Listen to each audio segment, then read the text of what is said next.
It's the last of the MasterChef quarter-finals. And the best amateurs are back. Being a quarter-finalist definitely sets you apart from everyone else. And the word finalist is in there, and that's the one I'm interested in. You can feel the atmosphere changing and you just want to do better and better. The stress is unbelievable. I can't even explain it. Damn it! That's not what I'm supposed to do. This time they will face just one challenge: to cook an exceptional dish from a brief set by renowned restaurant critic Jay Rayner. The last few places in knockout week, and these quarterfinalists are all fighting for it. Bring it on.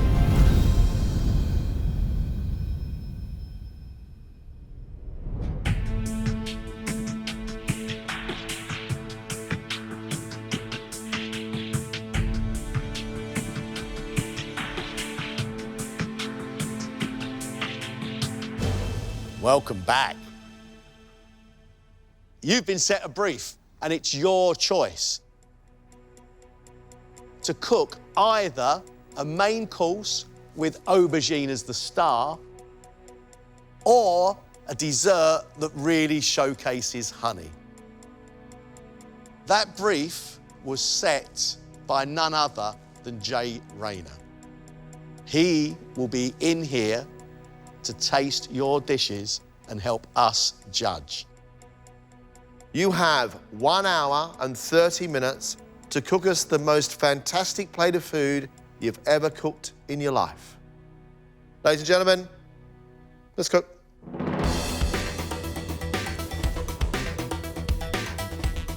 So aubergines can go in lots of different directions. Obviously, you can make stews and curries. They're a very good vehicle for other flavors, but they have an interesting texture. I am open to them doing anything they like with aubergine. These are people who think they can cook. Prove it to me. Give me something that makes me think, ooh, I must try that at home. My sweet brief was to make a dessert with honey. And I don't just mean it's a substitute for sugar. I want to taste the honey in it. Being invited in to try a bunch of dishes using both those things, what's not to like? Shauna threw down the gauntlet in the opening round. We had a chocolate marquee with some honeycomb, and then we saw 2 extraordinary courses. We know the benchmark, she knows the benchmark. Can she continue the journey? Shauna, you're making a fine mess again. Yes, that is my specialty. Why do you cook in a mess? Because I have a wonderful other half that cleans up after me. What are you making, Shauna? Well, it is a curry roasted aubergine with smoked cardamom and coconut milk. I'm doing flatbreads with aubergine inside as well. And I'm going to chuck in a basmati rice, just in case you might say, if only there was a bit of rice with this. Lovely.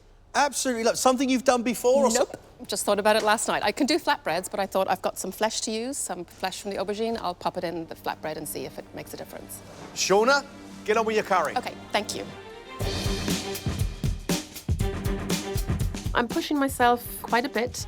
I don't normally cook Asian-type food. MasterChef quarterfinal probably isn't the day to test something new, but, you know, I'm up for a challenge, and let's see how it goes.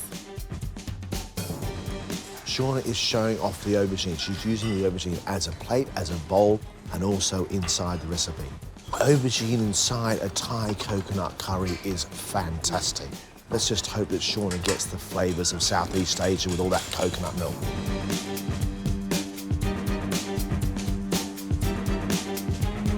You know, I was very unsure of Brodie in that first round. A kidney and lentil curry? No thanks. However, he did redeem himself in the last round, and his food is really tasty. It's got to be the biggest day of the competition so far. I think it just come down to mistakes, and you don't wish anyone else to muck it up, but you can only really sort of look after yourself. What are you going to make, Brodie?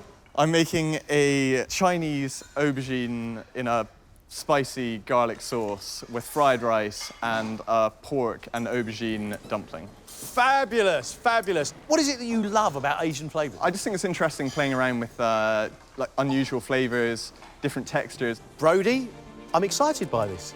Good luck. Thank you. Good old-fashioned Chinese food. Is it showing off the aubergine, or is it showing off the sauce that sits around the aubergine? Because that sauce is going to be really strong. 20 minutes gone, all right? Hour and 10 left. Lorna's food is big and bold and really tasty. She can make pasta, she can make great game chips, and she can definitely roast a grouse, that's for sure. I'm quite a creative cook. I don't mind experimenting with different flavours, and I just don't want to stick to the norm. What are you going to make? I'm making a pistachio and honey frangipane tart, topped with chopped figs, with a salted pistachio ice cream and some honeycomb.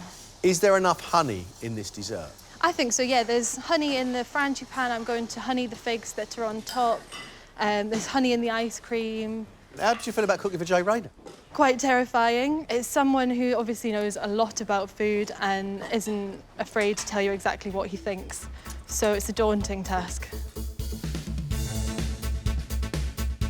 It sounds great, but it's complex. The pastry's got to be right, the filling's got to be right, the fig's got to be soft, and it can't be too sickly sweet. It's got to celebrate honey, but not be too honeyfied. Damn it. That's not what I'm supposed to do. Get your game together, mate. Funby has shown us some great food, but he does get himself in a bit of a tiz. That's not quite how I needed it, but... He can cook, that's for sure, but can he control his nerve? Funby, you chose the honey? Yes, I did. I'm making a honey cheesecake with a raspberry jelly, honeycomb, a raspberry compote, and a lemon and honey sorbet. Cheesecake in a quarter-final. Is that brave? Is that foolhardy? I wanted to be honest to myself. I love cheesecake, so I'm not going to serve you guys something that I wouldn't eat myself. I love a cheesecake. This is something which I've made up, and I've practiced it a few times, and I think it will taste good. I think his dessert sounds really intriguing because I've never had a set cheesecake with sorbet. Sorbet is very, very icy and cream together with cheesecake. I think that's a little bit dangerous. Ladies and gentlemen, you are halfway. Natalie is unconventional, but she's also exciting. Natalie just does not do the ordinary. She has some very unusual ideas, but they're working. The competition has taken over my entire life. I'm cooking all the time. It keeps me up at night. It's all I can think about. Natalie, what are you making? I'm making aubergine three ways. So one is completely plain and roasted, and the second has a garlic marinade and a spiced lamb topping. Ooh. And the third is a stewed paprika aubergine. So you're comfortable? You're confident?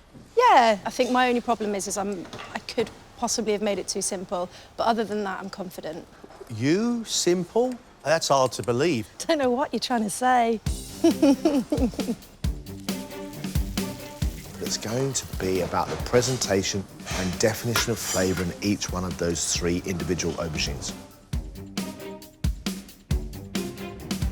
Jim is inventive, which can be as exciting as it is scary. A beetroot gel followed by a blue cheese ice cream. Personally, I like it. I think I can push myself. I think the drive is there. The competitiveness is definitely kicking in, and I'm really keen to get this right and get through. What are you making then, Jim? So we're having a honey cake with a walnut and pistachio filling. We're having a turmeric and slightly honey ice cream, and then honey candied ginger. Why have you chosen to cook with the honey? I think there's so many flavours you can get out of honey. You know, depending on what the bees have been pollinating in the hive, it changes the flavour of it so much.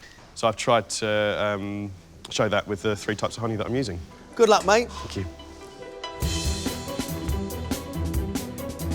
It's a piece of cake with ice cream and ginger. Can he make that cake into an opulent dessert? That, for me, is the big question. Guys, you have 20 minutes left.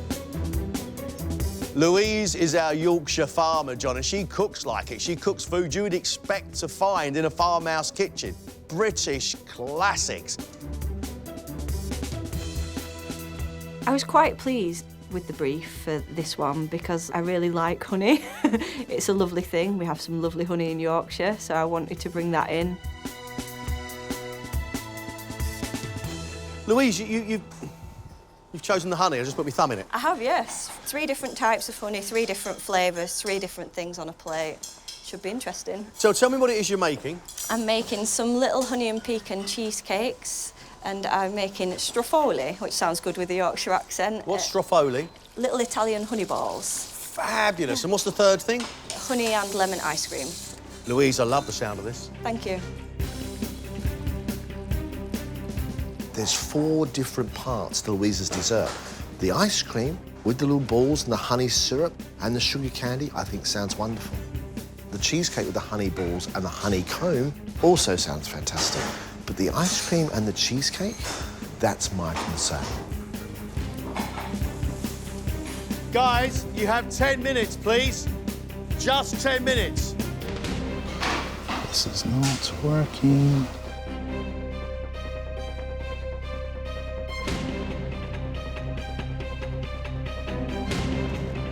What are you going to do, Funby? I'm not sure. I'm going to try and clean it up. You have to find a way of trying to present at least some of it.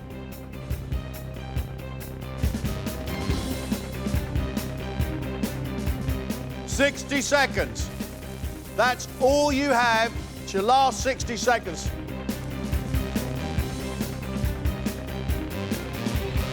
Stop. Time's up.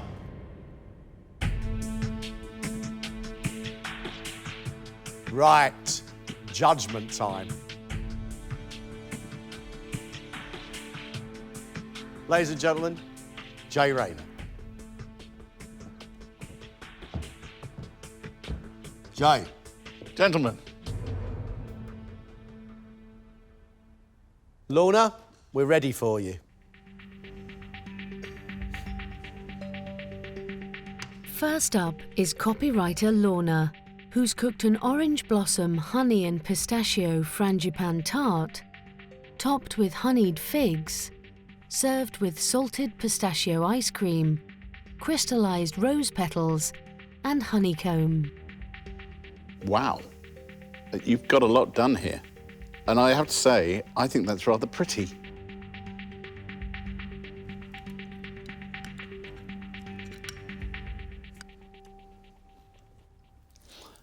You free later to be able to come back and cook this for me at home. It looks gorgeous, it is gorgeous, and it's a brilliant piece of technical cookery as well. And it can taste honey. This is a honey dessert, and it's delivered on all the things that I was hoping for. I love it. You made your own pastry, you made your own ice cream, you've done your own frangipan, you've done your own honeycomb, and then you put it all on a plate and taken real care. I think that's just delicious, Lorna. Absolutely delightful. You go from contrast of cold, warm, salty, back to sweet. Very sophisticated. Very, very sophisticated.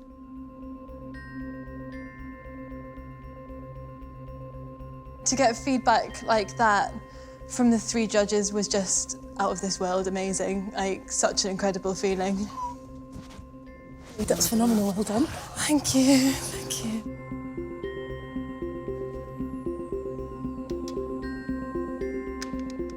Store designer Brody opted to make Chinese aubergine in a spicy garlic sauce, pork and aubergine dumplings served with egg fried rice and a Chinese dipping sauce.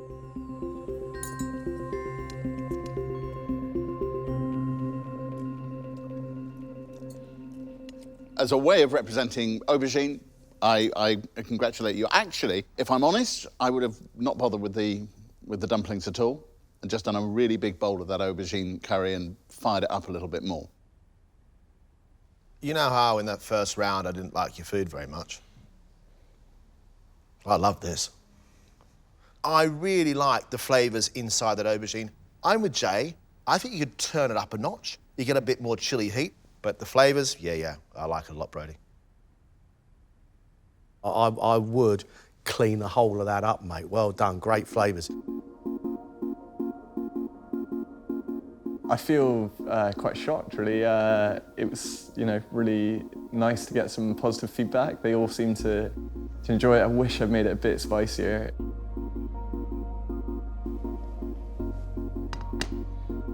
Manchester-based Natalie has made aubergine 3 ways: on smoked bacon and puy lentil, oven-roasted plain aubergine, garlic marinated aubergine topped with spicy lamb, and stewed paprika and tomato aubergine.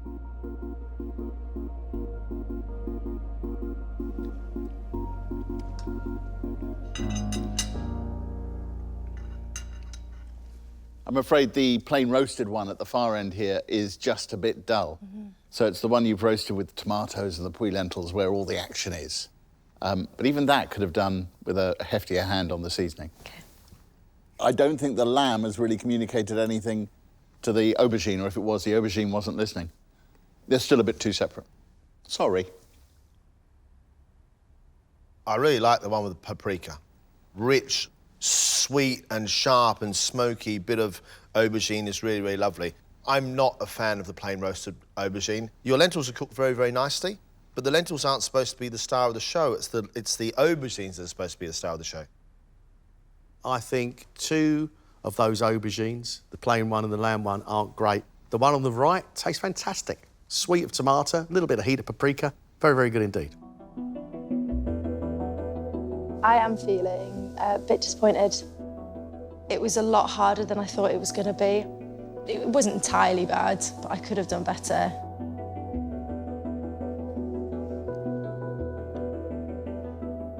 Web developer Jim has made honey cake with a pistachio cream filling, honey candied ginger, a honey tuile, served with turmeric ice cream and bee pollen.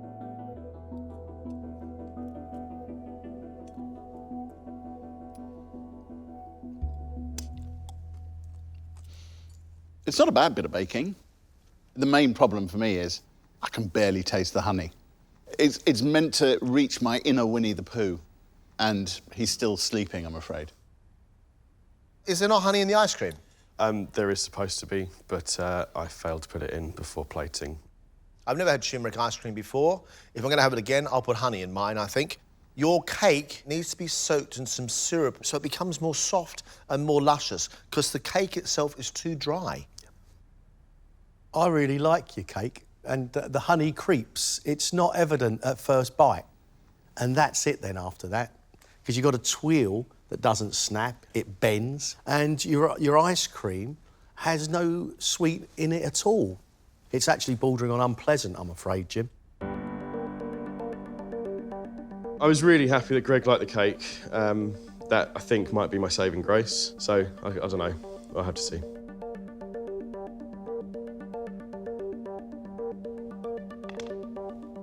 London-based Shauna has made curried roasted aubergine with smoked cardamom and coconut milk, served with basmati rice, aubergine flatbreads, and Greek yogurt. I don't like it in that. It looks like it's in a slipper. It's an aubergine! Yeah. Yeah, I know. I used to sell them by the pallet load.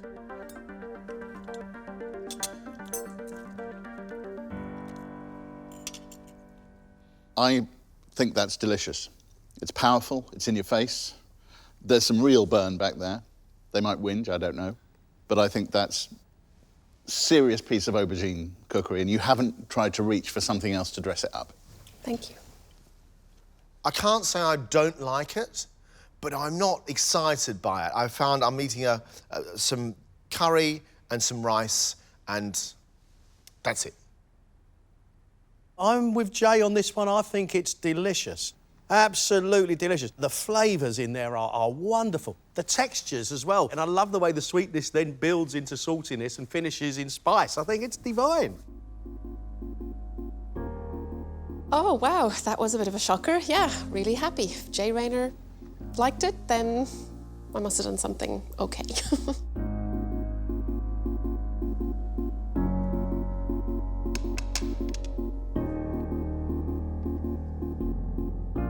Aerospace engineer Fumbi attempted a honey cheesecake served with raspberry compote and jelly, honeycomb, and a honey and lemon sorbet. It all sort of went a bit wrong the last 10 minutes, didn't it, Fumbi? Yeah, I got my gelatin measurement wrong. I looked at my notes and I just got it wrong. Ah, because you made some great desserts so far in this competition.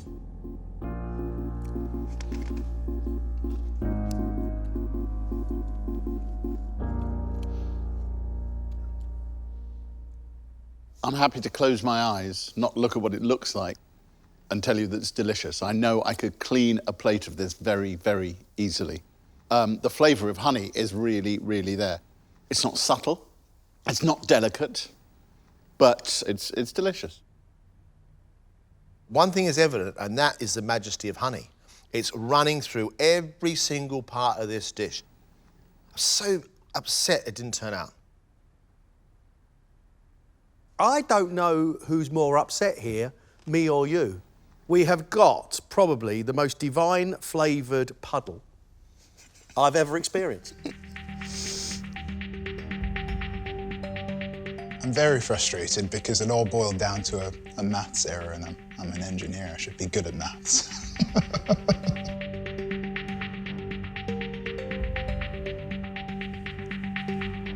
Last up is Yorkshire-based farmer Louise, who's made a trio of desserts: honey and pecan cheesecake, strafoli or Italian honey balls, and a honey and lemon ice cream, topped with spun sugar and honey and almond candy.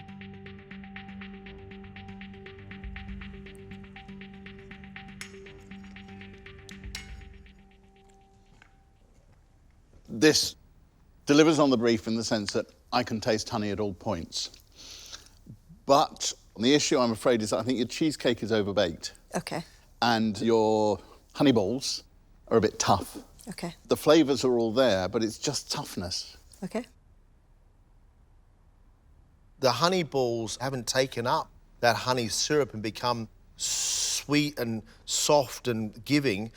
Your cheesecake looks so fantastically perfect, but it's heavy. It tastes of honey, absolutely. Yeah, I'm really sorry. I don't like it very much. I think your flavours are fantastic. I think the work is absolutely fantastic. The ice cream is superb with the lemon and finished by honey. Those balls are a little heavy. The cheesecake is a little heavy. There's no escaping it. Annoyed. I felt like today was my best day in the kitchen. That's why I'm so annoyed. I don't know what went wrong, but I did my best. I did the best I could today. We now have to make a decision. We're going to ask you to step outside, and we'll call you in once we've made our decision.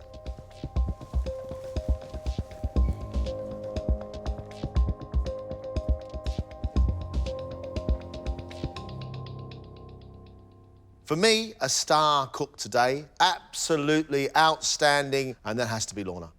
That young lady is cementing her reputation as a very, very strong contestant. She's got to go straight through, hasn't she? Absolutely.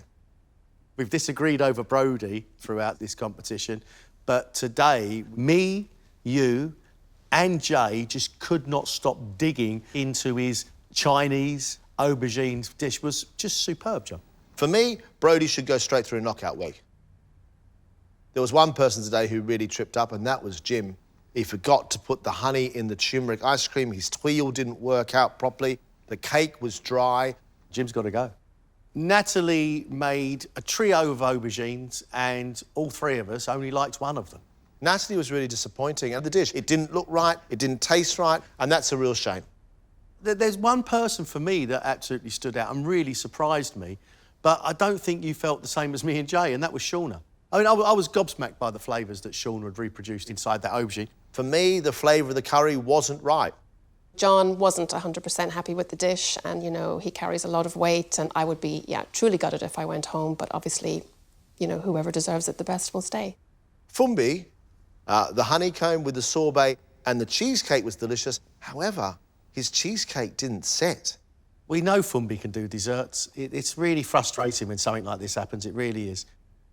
I only made one mistake in the whole thing, and it was the measurement of the gelatin. Maybe they can give me a break for that. We know Louise to be a great cook, but for me, the honey balls were dry and tough. The cheesecake was overcooked and really rubbery. I didn't enjoy it at all. I think Louise remains a very, very good cook who's had a bit of an off day. Can you afford an off day in a quarter-final? I don't know. You can't be good at everything, and dessert's my weak point. I've put a lot of skill into that, so hopefully they'll see that.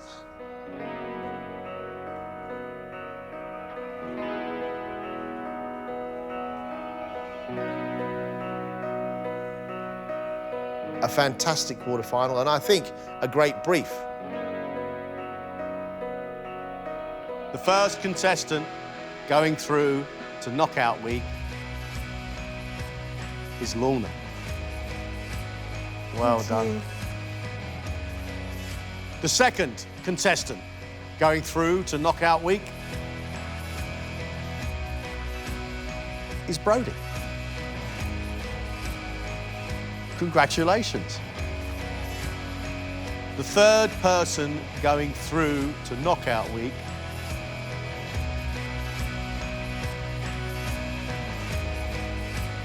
Shauna. Very, very well done. We've decided to take one more contestant through to knockout week with us. The fourth and final person going through to knockout week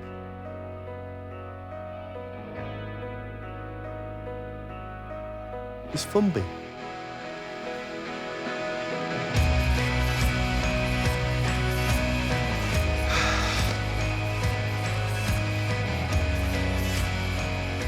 I'm all right. The others were better, so that's what it boils down to at the end of the day. I didn't put honey in my honey ice cream, so yeah, I think that's good reason to not go through. Disappointed, but really pleased to have cooked alongside some people who are phenomenal cooks. Completely, ecstatic, elated. It's just mad. I've been given a chance. I've made a little mistake. No more mistakes. I've got to really bring my A game next time round. I really, really never thought I'd get to this stage. I think maybe a glass of wine this evening is on the cards for sure. It's nuts to think that I'm still in the competition. It really is. Happy days. Next time, it's the knockouts. The best 14 from the heats will compete to stay in the competition. It's dreamy. And experience the pressure of their first professional kitchen. Check on. 3 more cookers. Well done, looks lovely.